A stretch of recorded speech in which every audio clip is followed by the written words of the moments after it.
passes by. We're super excited to announce that this year we are going to partner with LitLife, which is a company that does professional development for teachers, but more than that, they want students, they want teachers to have success in their literacy development. And last year, we began a journey with the ECC section leaders and elementary section leaders to find out, how can we improve literacy instruction in the early grades? And by chance or by divine intervention, we came across the company LitLife, and they are going to be in charge of providing professional development for our teachers all throughout this year. Vincent has been all of this week going into classrooms, modeling, read alouds, phonics sessions, morphology sessions, all sorts of good stuff where the teachers, have been watching him do it, reflecting and figuring out ways in which we can implement these practices in the classroom. And so what we want with this professional development is for teachers to have a foundation about what is the science of reading. What is that?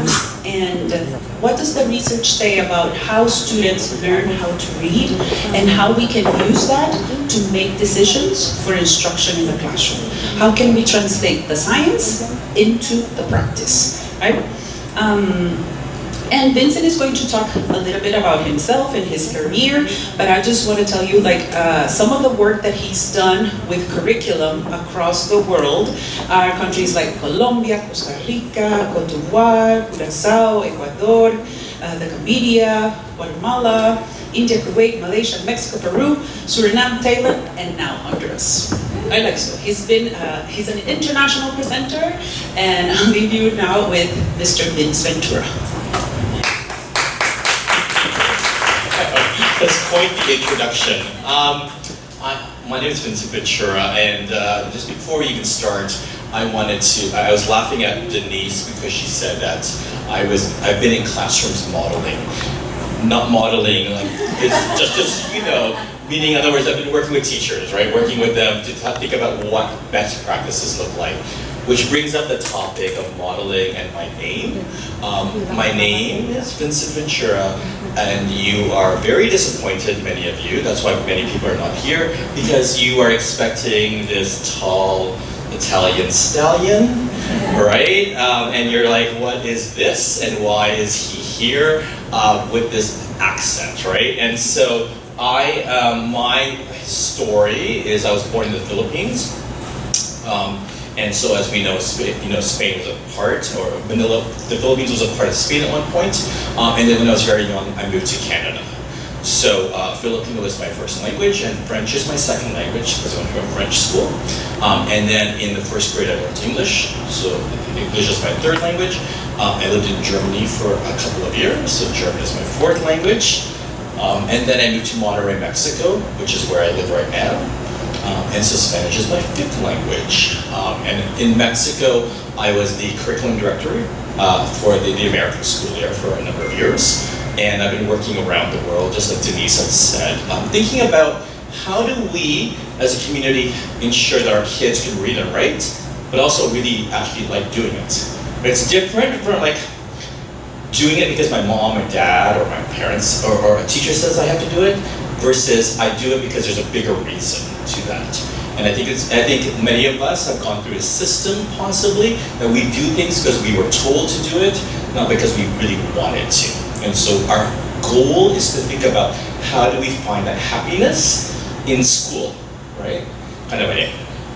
So you will get a copy of this PowerPoint via the building, via the school, but if any time you feel like you have a specific question, please feel free to contact me.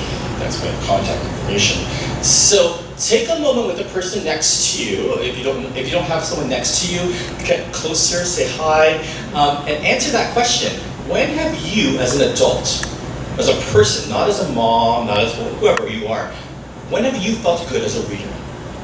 Right? Just talk to the person next to you. When have you felt good as a reader? So turn and talk to the person next to you. Just say, I felt good as a reader when, whatever comes up with you.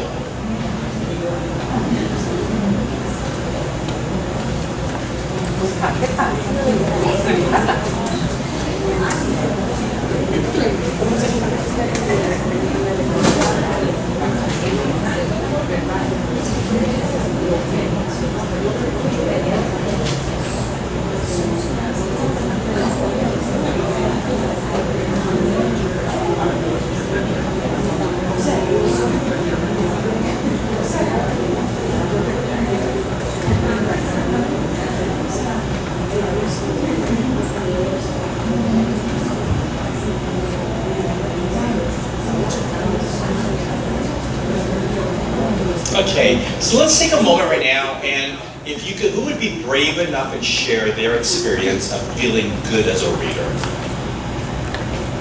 Yeah, please, yeah. I love reading Okay, yeah, since I was young. yeah. And I like reading fantasy, and I like reading self-help, and I like reading biographies. I like everything.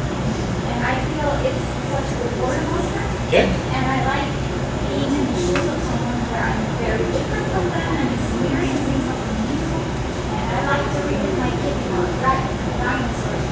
And I like that a Yeah. lot. It makes me feel good. Good, awesome, good. When else have you felt good as a reader? Yes. I love reading since I was a little. I feel like we're like in therapy. I love reading. Like stand up and say, yeah, I'm good. Yeah, go ahead, yeah. My mom was a Spanish teacher, Yeah. so in my home there were always lots of books. So Okay. I really enjoy reading every kind, fiction, non-fiction. Awesome. And now that I have kids, we learn to love the little kids books. Yeah, of course, yeah. And I want my children to have That same appreciation, yeah. Transport you to another world, which makes you, all of your problems you forget. Yeah, definitely. So take a moment with the person next to you, talk about this question. When has reading felt bad? When, we have the flip side. When have you not felt good as a reader? When the experience itself has not been a positive experience?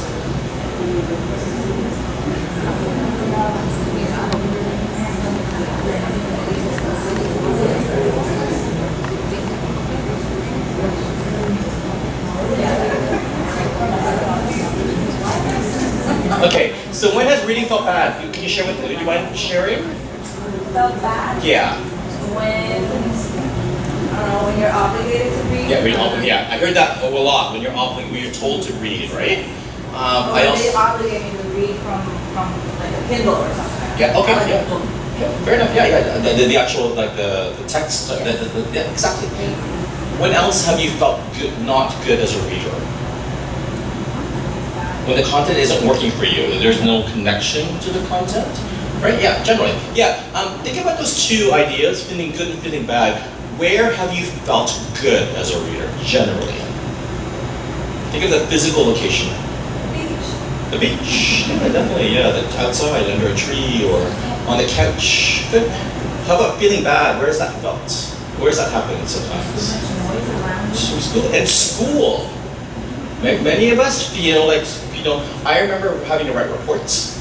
I remember having to be corrected. I remember like my parents or my teachers giving me things that I did not want to read, but I had to read it. It's ironic that we teach reading in this building, but it's also in this building possibly that there's experiences of negativity towards reading. Right, kind of idea. Everyone's like, yeah, right? And so our goal here is to figure out how do we find joy in reading, right? And because if you ask your kids, why do they learn to read? Ideally, they would be like, because I can read about different worlds, I can da-da-da-da. A lot of our kids will say, because I get tested on reading, right? And it's true, we do test kids on reading. So it's thinking about how we can ensure that it's joyful. And because at the end of the day, what are your hopes and dreams for your child as a reader? So what are our hopes and dreams as a reader? That they read different books, that they see different worlds, that they think about different things. I don't think your hope and dream is to be able to answer questions, right? To answer the test, right? None of you said, oh, I felt good as a reader when I did really well on my reading test. And none of you said that, right? And so it's the same idea. And I think it's also important for us as adults and parents to remember the true reason why we read. It's not to answer questions, right? we understand that scores are important, report cards are important, but at the same time, where is the joy within that kind of idea? Right? So this is the motto that our school has been working on for the past couple of days, is do the best you can until you know better. Then when you know better, do better. Right? Kind of idea. So you will probably start seeing quite a number of changes within this building, some very immediate, and some in the far future of instruction of how reading and writing will look. It will change in the next couple of months. So, talk to the person next to you about this. How did you actually learn to read? What did you actually do to learn to read?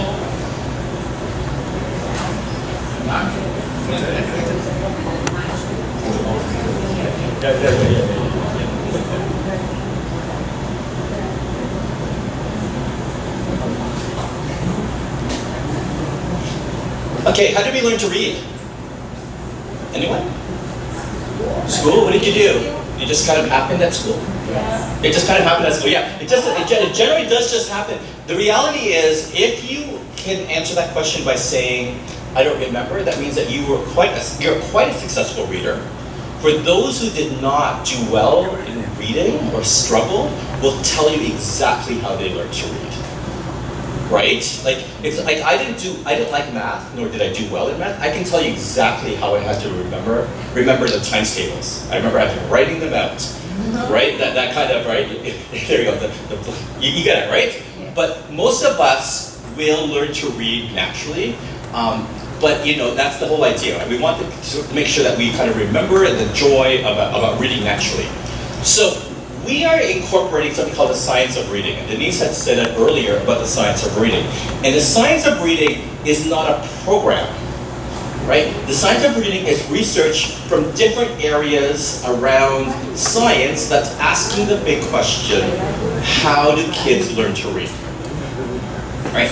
So with science, we're making smart choices because of research, not because a publisher has said so or a politician has said so, but we're doing, you're rolling the eyes again, right? Yeah, right, because politics come and go, right? We know that, right? Like a new politician will be like, this is the best way, but no, this is the politician, this is what the research says. And so science of reading has been documented around the world in all languages and cultures in studies that cost hundreds of millions of dollars, right? So it is literally research. So the school on the other side of the world is having the same conversation that we're having at this present time, right? It really is talking about what we need to do to get kids to read. So what it is not this whole list here. It's not an ideology, it's not a philosophy, it's not a program. What it is at the end of the day is that, again, it's just research across many languages to determine what we need to do in order for our kids to read and to write. So let's take a moment right now and have this quick conversation. So is the first one true or false? Young students will learn to read if adults just read to them. True or false?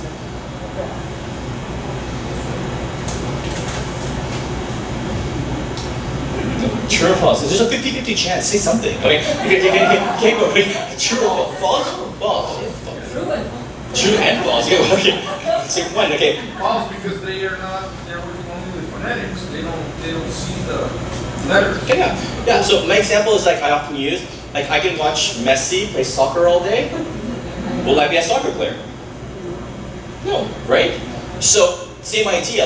Yes, definitely reading to kids may inspire them, but they actually will have to actually do the reading to become a reader.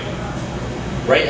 So the first one, I'm definitely not saying do not read to them, but it cannot be the only factor.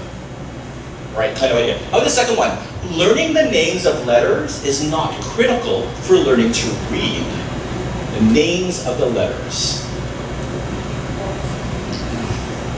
Learning the names of letters. Sure, false, true, true. I heard a false, I heard some truths, I heard I don't know. Because, sorry. I that I've seen my kids learning English by learning syllables more than words, And even more, more than the letters. maybe more syllables. Sounds, they were little. Yeah, good. Maybe more syllables or sounds, right? The sounds of sounds. sounds. And teachers said, oh, I asked them, how do you do this? And then they told me that the teacher told them to write the word however, how they The sound that they hear. The Yeah, sound. how they sound. Good, good. At first, and then they would modify the rules. Based on the rules. Yeah, exactly. So learning the names of letters is not critical. It's not critical. What is critical is the sounds, right? We need to have kids understand the sounds, right? Again, I'm not saying that you should never say the names of the letters, right? The kids, but how many of our kids know the alphabets, but don't actually know the sounds of the alphabet? Yeah. Because in English, let's be really honest, English is an interesting language where one sound can be represented by several different types of letters, right? So if we think of the sound E, how many ways can we write the sound E? The letter E. E-A, E-E, the Y at the end, right? I-E, like niece, right? So depending on that, so English is an interesting language. Let's just say funny. It's interesting because depending on where the word came from, it has a different rule. Kind of idea. English is one of the top 5 hardest languages to learn how to read and to write. True or false? Oh, you're so angry. There are. Why do you think many of us say it's difficult though? Because I agree with you, I agree. It's a second of excellence, and why else? That's definitely. We've been taught since we were little. Yeah. And I think also we've been taught just to do it and not know why that we have to do it. Like we've been taught to memorize but not actually understand why the rules are in place. So I'll give you an example. Excuse me. There's an E at the end of the word like. Right? Why is the E there? We don't say it. Why is the E there?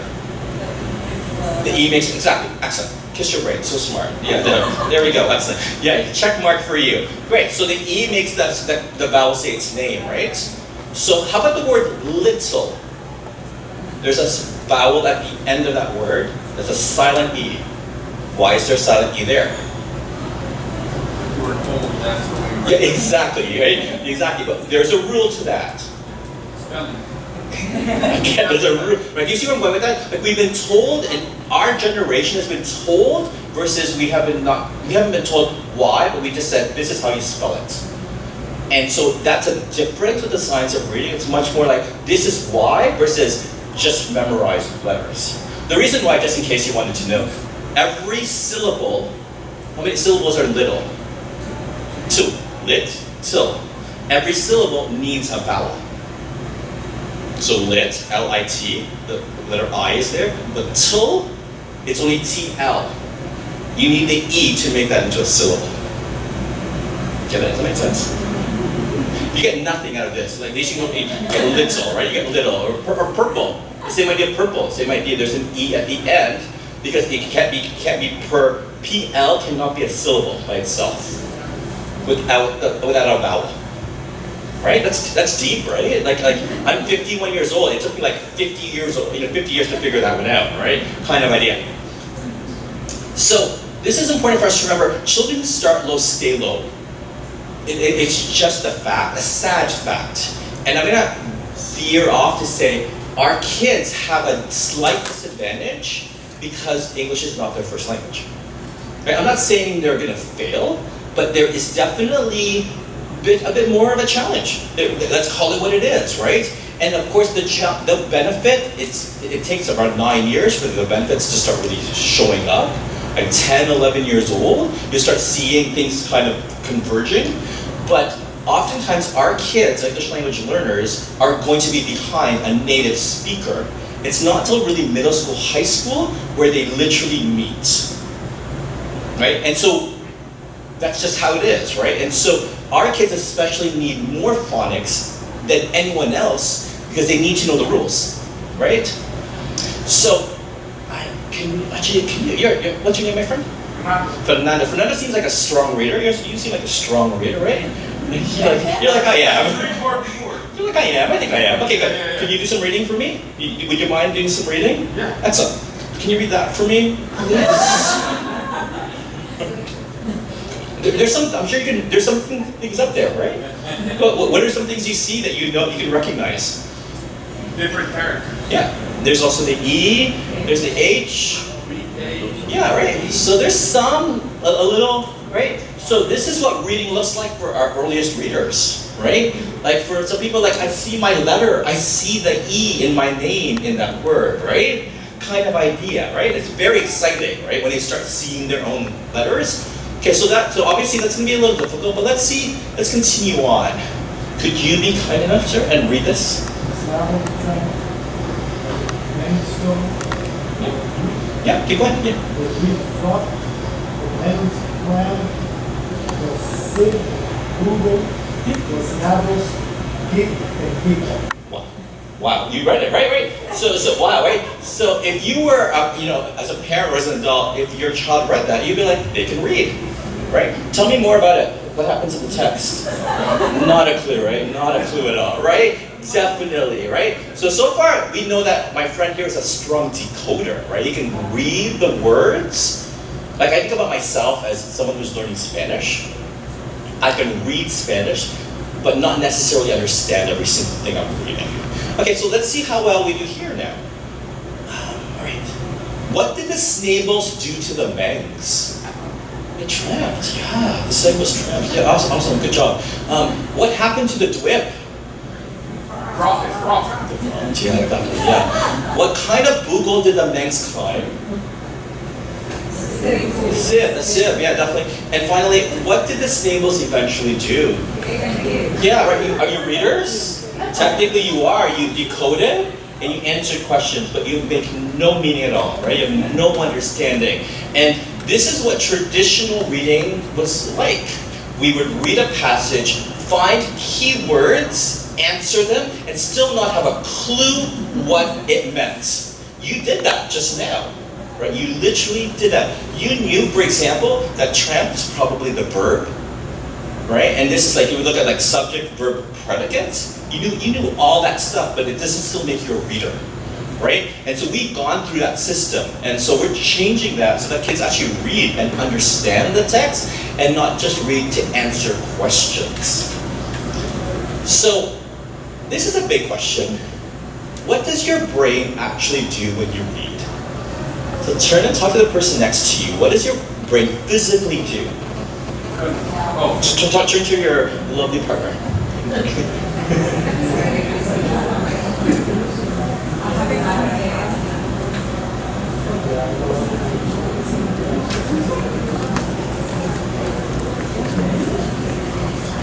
feel like I'm I feel like this is really good. The three of you are watching me. I love that movie. That's why I like this. I feel like you're watching me. Right? There we go. Right? We might be like Sex and the City, the new generation. There's only three of them. Right? Remember there's only three of them now. There's Samantha's not on the show now. Right? So then you can be the three. Right? Focus. It must be that way. But they were great. The first week. So what is your break?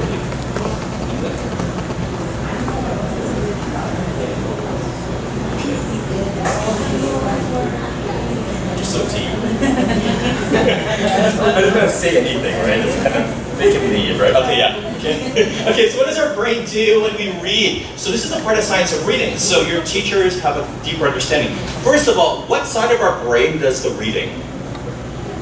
Left, right? To the left. So in my case, it looks like it's your right, but the left side of your brain is where all the reading is actually happening. So I want us to imagine the sound, the word cat, right? So when I hear the sound, which is, I put that in the front of my brain called the phonological processor. The front of my brain is where all the sound is stored and really kind of, it's kept there for a while, so is in the front, right? So when I see this half circle, which is the letter C, and the back of my brain is called the orthographic processor, right? So the back of my brain sees this little C, the C, and the front here is K. If you look at the brain, these two areas are separate. They're not physically next to each other, right? This is one region, and this is another region. So for example, we might have adults in our lives who knows and sees the letter this kind of shape, but does not necessarily think that this shape is the sound k, right? Illiteracy is really what it is, right? So when we teach kids how to read, we actually say k is the letter C, or C is the letter k. So when we teach reading, we actually change the chemistry and the form of the brain. Right? So your kids, or even you, when you go home and say, oh, let's look, where's the apple? Apple? You are literally changing the form of the brain of your child and creating gray matter. Right? So you're creating this bridge between the two areas so that they can see the letter and hear the sound. So it goes back and forth. So when I write, I'm like, I hear the word cat, I hear k, and it talks to this part and says that k is represented by the letter C. The opposite is like, I see the word cat, I see C, now it's going to talk to this region up here and say that, remember that's the sound k, and that's how you say it. If you don't teach it intentionally, if you don't say C makes k, it will never happen. It's not a natural process. Reading is not natural. It is something that we have done to our body. We have adapted, right? We are literally changing our kids' brains. Turn and talk to the people next to you about what you're thinking now, what your brain does when you read. Is there a difference here? Also, Yeah, exactly. I think it's weird, but it's crazy that your brain changes when you do that.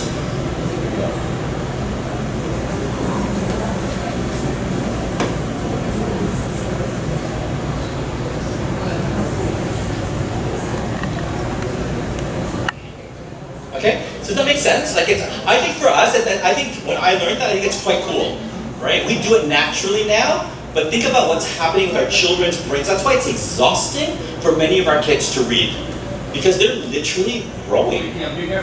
Yeah, it's like going back and forth. For it to become automatic.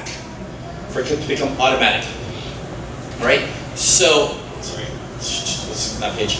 Let's just skip that. So, based on that, we have determined that these are the 5 big things that we are teaching as a school. Right? Phonological awareness, phonemic awareness, and phonics, fluency, vocabulary, and comprehension. Those are the 5 big ingredients that we're going to be looking at for the next while, and ensure that those ingredients are there intentionally and not accidentally. Right? So any teacher should be able to articulate what these things are. So let's dive into the first row very quickly. Let's do this. Talk to the person next to you and tell them, what do these 3 words mean? Talk to it's okay, we always have one in the class. Okay. So turn and talk to the person next to you. What is the difference between phonological awareness, phonemic awareness, and phonics? Phonological awareness, phonemic awareness, and phonics. You need to know this. Phonological awareness, phonemic awareness, and phonics. What's the difference between those 3?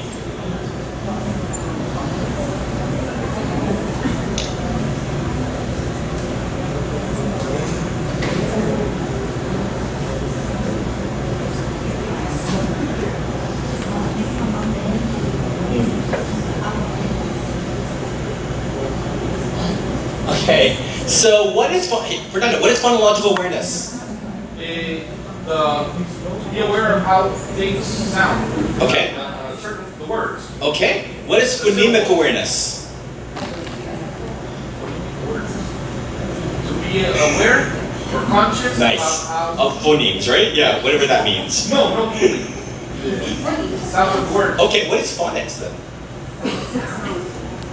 I hear lots of sound, but I don't know. Okay, so let's figure out what the differences are. Okay, so phonological awareness is the basic understanding that sound exists, right? So your children, before they even came to our schools, they can hear your voice and your partner's voice, and they can phonologically be aware of the differences. I hear the difference between a dog and a cat. That's phonological awareness, right? That's just life. So you don't even need to develop those senses. You don't say this is a dog, this is a cat. You can hear it, right? In school, we then teach them rhyming, right? We like Hat in the Cat, Cat in the Hat, and that whole series of books. They don't necessarily sit and kind of go, I'm going to analyze why I like this. Like, they're not going to analyze hat, cat, and this rhymes, but they just hear that there's a similarity and a slight difference, right? Alliteration, right?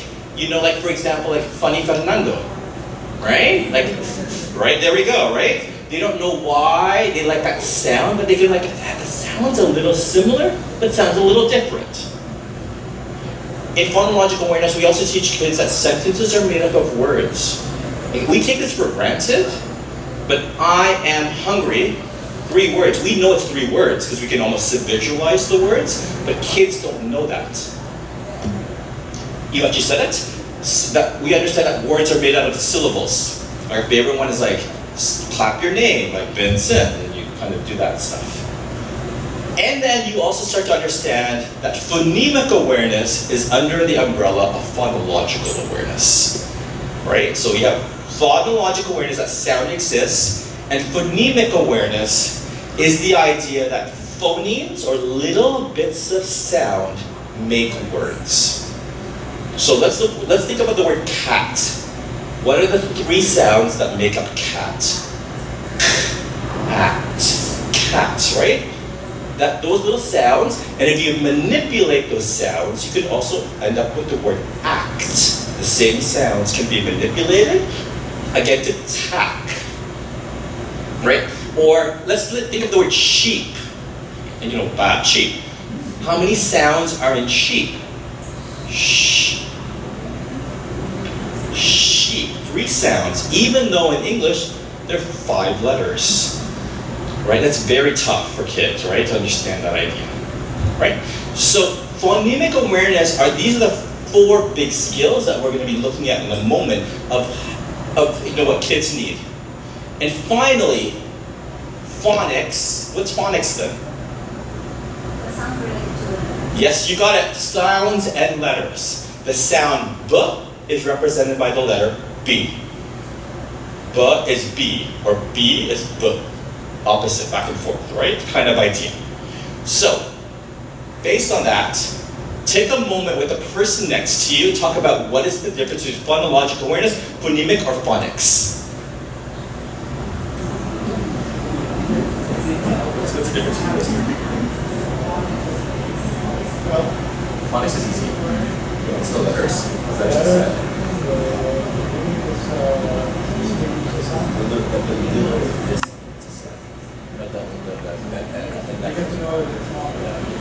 That's phonological is like that sound exists, right? Phonemic is like understanding that sounds make up words, like little bits of sound. Yeah, you did this one time. Okay, here we go. Okay, so based on that, let's think about this. How many syllables does a spoken word have? Is that phonological awareness, phonemic awareness, or phonics? How many syllables? It is phonological, right? Sound exists. Remember syllable, Vincent. Very simple. How about this? Say a word that rhymes with dog. Log. Is that phonological, phonemic, or phonics? Remember, phonics has everything with letters. Right? So phonics, when you see the word letters, that's phonics. So it's either phonological or phonemic. Phonological yet again. Right, because you're not deconstructing it. Remember phonemic, you're like, you're doing these weird sounds, right? You sound like you're actually ill, right? Whereas phonological, you're like, dog, log, raw, and that's kind of the idea. Right? How many sounds are in hat? Phonological, phonemic, or phonics? Sounds. Phonemic awareness, right? At. Phonemic awareness. Find all of the words in the sentence that have the letter that makes that sound. And the word, maybe this might help you. Letters means phonics. Put the sounds at together and say the word. Phonemic. And finally, what letter makes the first sound in map?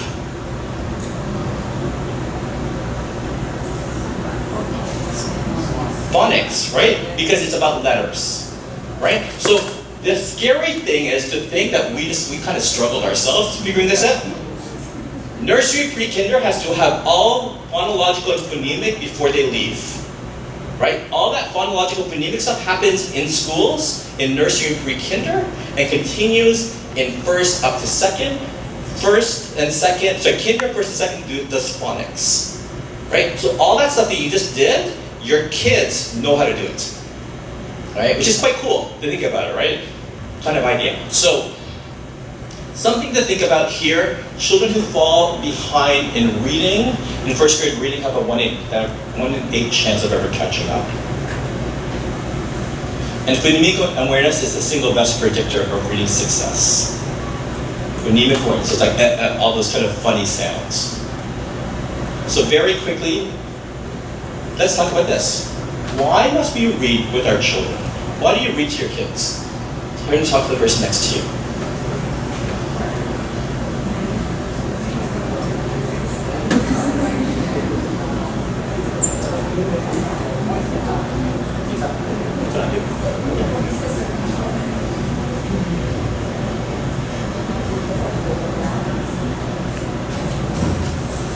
Okay, so why do we read to kids? Why do you read to your own kids? Yeah, exactly. Like to build relationships. Yeah. Life lessons, yeah, for fun. Right, yeah. To escape the world. To relax, yeah, definitely. Here are the reasons, some of the reasons I'm thinking. That's one of them. You said to find comfort, right? To find like, I think particularly as schools, I oftentimes talk to parents, and parents are like, how do I help my kid become a better reader? I just ask them to read, to be honest with you. I think, don't worry about the other heavy stuff like letters and sounds. We do that here. I'm gonna be really honest with you, your kids don't want another teacher at home. Like poor Denise, her kids have to have her at home and at school, right? So you don't need to do that, to be honest with you, right? Just read to the child for love, not like don't drill questions out of the blue. Does that make sense? Like they don't want another teacher at home, right? I say this because my mother was a nurse, right? My mother was a nurse, and sometimes I would get sick, and she'd be like, "Really, you think you're sick?" Right? And I'm like, "Thanks, mom." Like that kind of idea, right? So I needed a mom. I didn't need a nurse at home. So you want to develop shared values when you do read alouds, right? The idea that we read, and it's important for us as a family. We fall in love with language. Right? Whether it's in English or it's Spanish or another language, it doesn't really matter. Because reading and understanding stories can happen in any language, and those skills are universal. You build comprehension, we learn the power of the story, right? We are exposed to a variety of genres. Right? Learn about classic text structures. Text structures meaning like in a fairy tale, what's a classic text structure of a fairy tale in English? What does it start off with usually? Once upon a time, and it ends with? Yeah, right, definitely. Ever after, yeah, definitely after. Yeah, right, yeah. Or like a mystery, what's a classic text structure of a mystery? We always have a problem, we always have a mystery, like a crime. We always have a what? A detective. We have clues and it's solved. Right, that's a classic text structure, right? It helps us determine our reading identity. So let's take a moment right now and think about who are you as a reader as adults, right? So for example, I travel a lot, and so my reading identity is ridiculous. I love cookbooks, but I don't like to cook. I like to look at the pictures. Right, are we the same? Are we the same? Someone else says, okay. I like to look at the pictures, imagining that I would eat these types of food, right? So, right? I like to bake, but I don't like to cook. I love dystopian fiction, right? Like Hunger Games, that whole genre, that's my thing. And like I said, because I travel a lot, I like OK Magazine. Like, because it's trash, but at the airport, you might as well. You have nothing else to do, right? So that's me, right? My mother loved like true crime books and self-help books, right? Kind of idea. So take a moment with the person next to you. Who are you as a reader? What's your identity? What's your thing?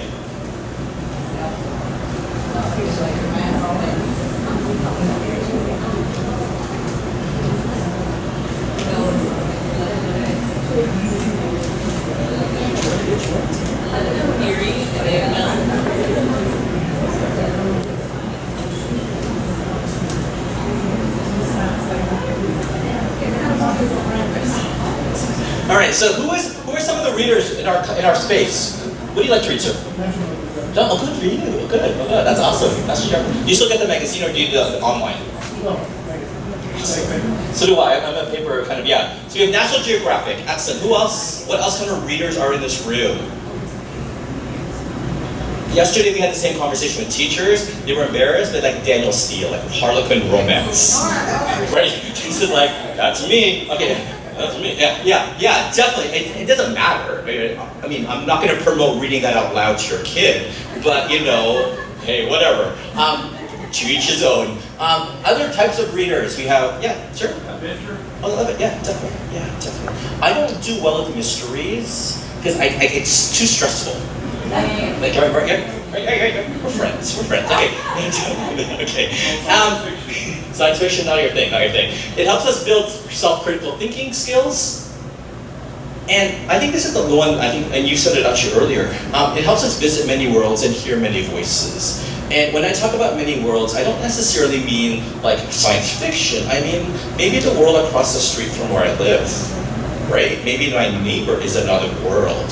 I think with our kids and the availability of the internet and this and that, we have to have kids understand what different worlds look like and sound like.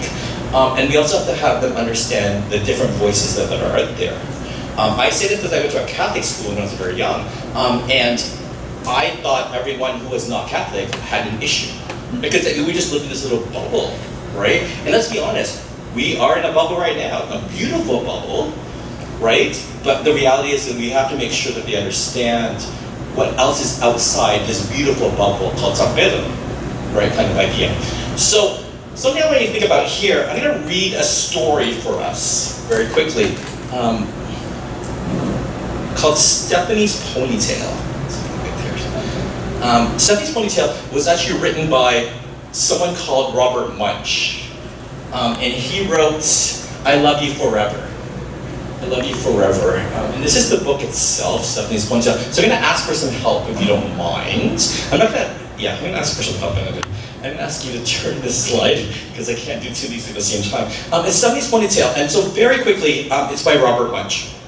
And so when we're reading picture books to our kids, again, I'm not going to stop on every page and have a conversation. You go to the front.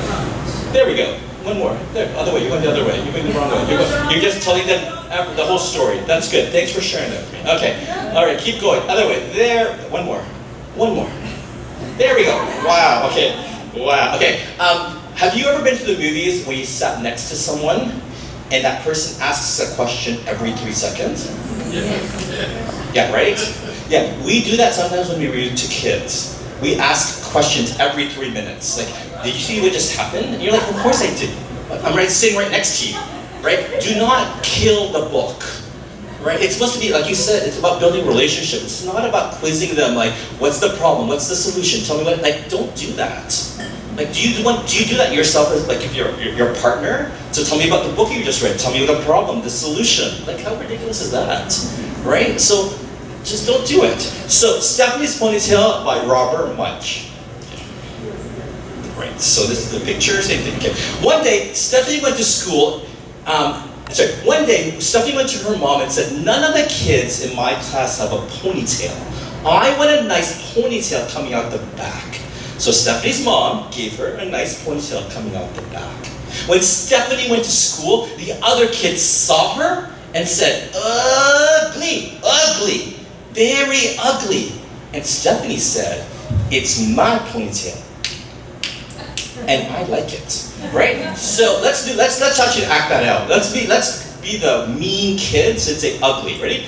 Goes ugly, ugly, very ugly. Come on, work with me here. Okay, try this one more time. Ready? Ready? 1, 2, 3. Ugly, ugly, very ugly. And Stephanie said, "It's my ponytail, and I like it." Good. And then this side, afterward, you're gonna say cha-cha-cha. And then you're gonna say boom.com, right? Right? As if you're lucha libre, right? Boom.com. Okay, so let's try it. It's my ponytail. It's my ponytail, and I like it. Nice. So, all right. So the next morning, Stephanie went to school, and all the other girls had ponytails coming out the back.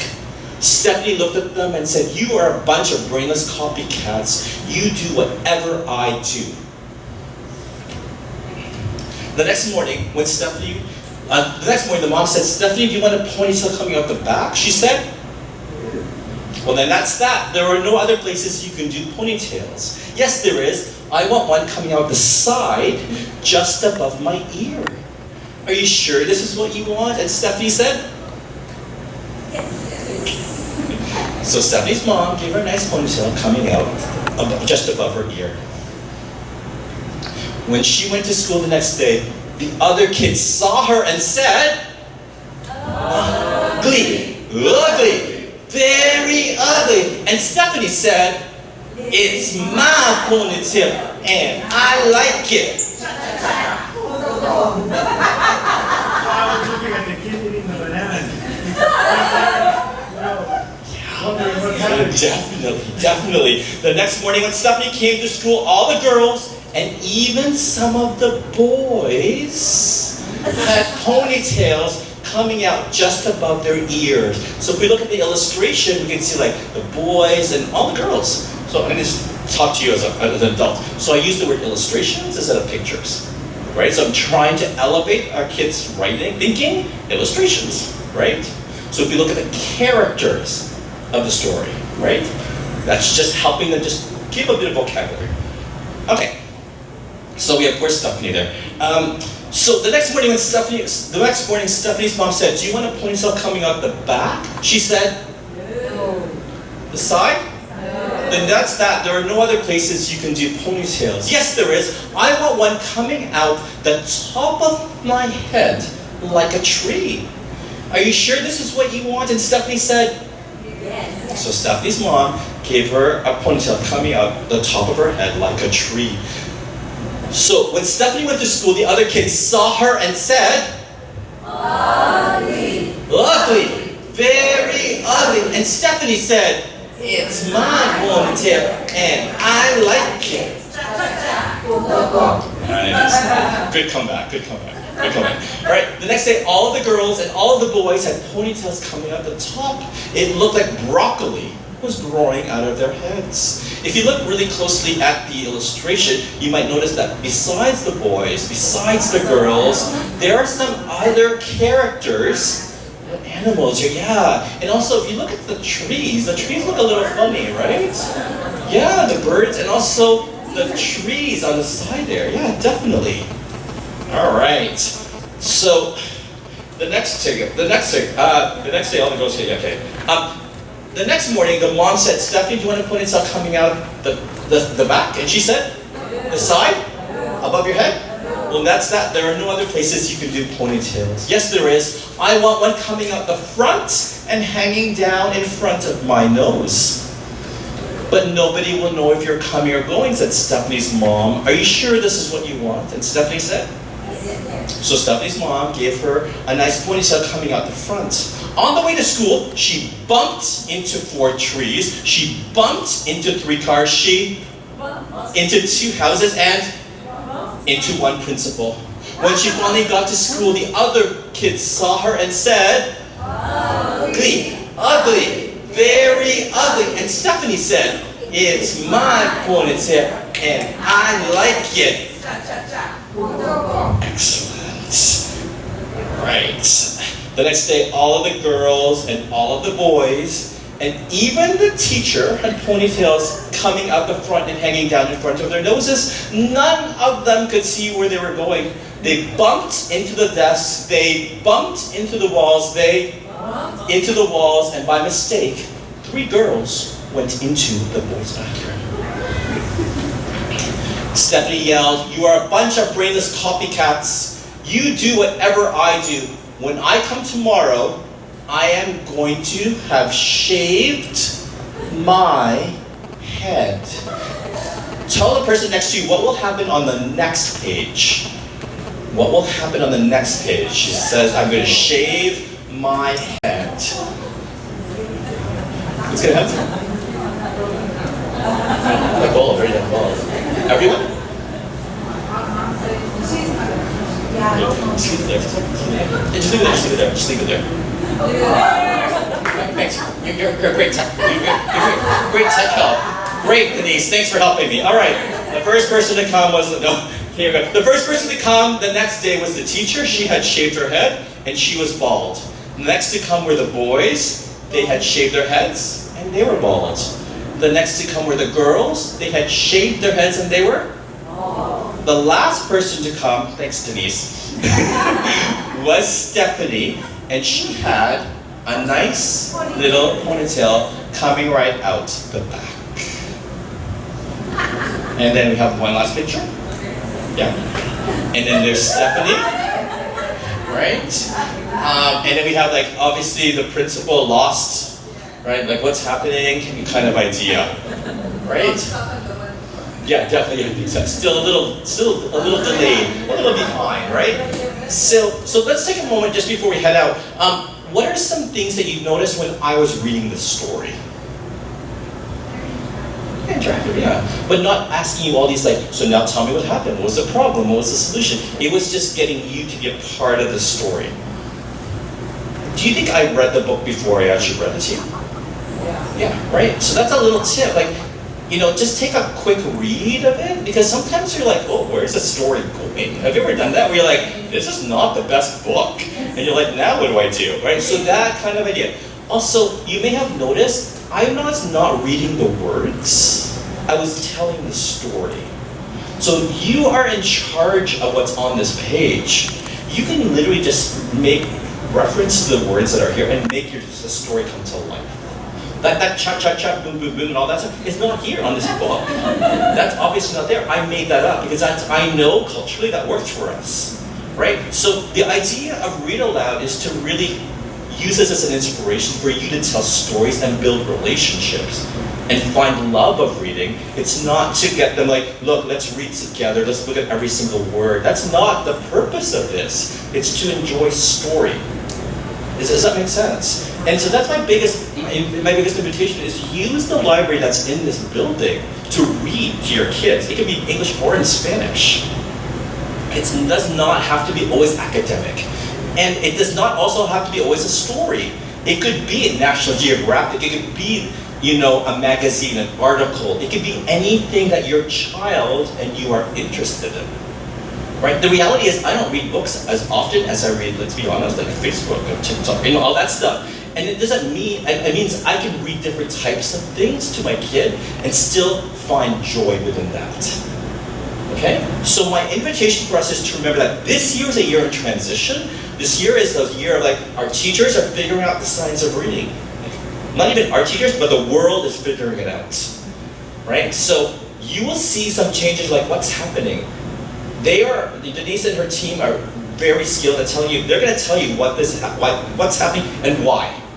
Right? We're doing things not because we just chose to, but we just know that research is saying this is the best way every child whether they're this big or this big, whether they have dyslexia, whether they're this, whether they're that, will learn to read. Because that's our guarantee that every person in this room, your child will learn how to read and still actually enjoy it. Right, kind of idea. And my last thing is, read to your kids. That's all you really need to do.